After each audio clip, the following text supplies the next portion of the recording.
Welcome back અને આગળ વાત કરીએ તો ધારાસભ્યને જાનથી મારી નાખવાની ધમકી આપવામાં આવી છે। જૂનાગઢના ધારાસભ્ય સંજય કોરડિયાને આ ધમકી મળી છે। ધારાસભ્ય સંજય કોરડિયા પાસેથી ખંડણી માંગવામાં આવી હતી। આશ્રમના નામે 35 લાખ રૂપિયા માંગ્યા હતા।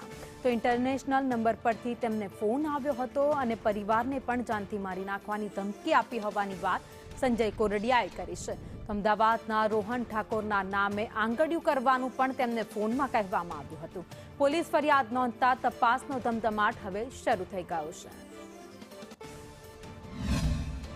2 દિવસ પહેલા ઇન્ટરનેશનલ નંબર ઉપરથી એક કોલ આવ્યો હતો અને